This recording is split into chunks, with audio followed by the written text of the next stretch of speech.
Good morning, good afternoon, good evening, and today's morning ramble is it's Valentine's Day, so I thought it would be kind of appropriate to do a morning ramble on what is love. And I am actually here about to buy my backup flowers for my wife. I ordered some other flowers, but I'm not sure they're going to arrive now, so I'm just getting some backup flowers, just in case.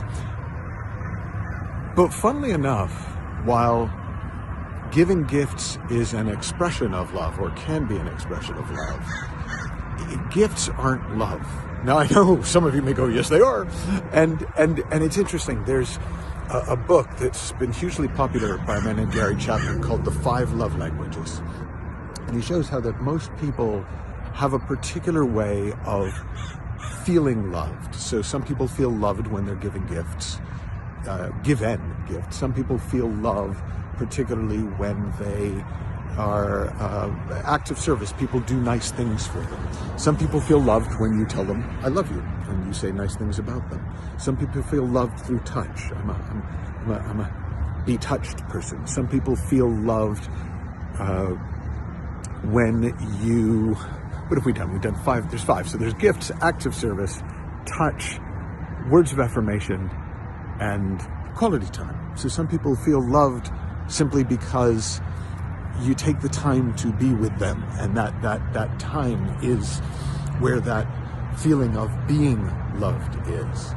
But all of those things are about how we feel loved, not about what love is or how we know that we love. And I think it's an important distinction, because there are two ways I think about love, or at least 2 ways I'm thinking about love this morning. And the first is the simplest. It's a feeling. It is a feeling of warmth towards another, a feeling of goodwill towards another, a feeling of compassion towards another. It is an actual feeling, a feeling of care for another. And if you don't have that feeling, then to say, I love you, in that moment, it's not truth. It might be philosophically true, it might be habitually true, but I love you is at its most meaningful when you are feeling love for the person. You are in a feeling of warmth, of goodwill. And that's a fairly traditional way of talking about love. Sometimes people say love is a verb. Love is about what you do. And for me, no, it's not. There are certain things that when you feel love and care for somebody, you might tend to do. But to do those things without the love is just it's a nice thing to do, maybe. It's an act of service. But without love, it's not an act of love. And the other metaphor that I have for love is a much weirder one, and it's love is a hot tub. And what I mean is love is a space that we can rest in at any time, no matter what, and we can invite anyone else into with us, and then we get to be in love with them. But all that means is, it doesn't mean we're going to have a relationship, it doesn't mean we're going to have sex, it just means that if I am in love with you, it means I am in the hot tub with you. I am in the feeling of love, and you are in the feeling of love. So we are in love with each other. No implications. Most natural thing in the world. If you've ever held a baby or a puppy or a kitten, you've been in the hot tub with that baby, puppy, or kitten at least some of the time, and you can see they're always in the hot tub. They live in that space of love, and it's indiscriminate.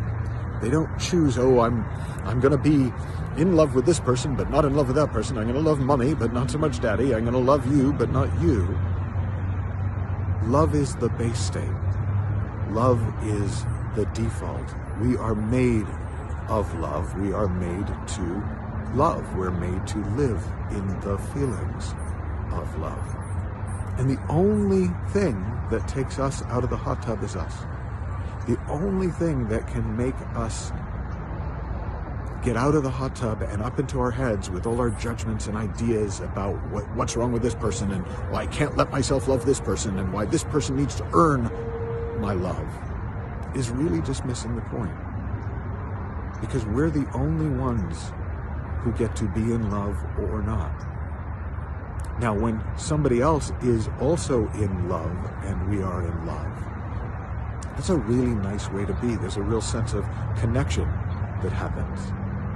There's an Indian word, namaste, which one of my favorite parts of the definition of it is when you are in that place in you, that place of love, and I am in that place in me, that place in love, there is only one of us.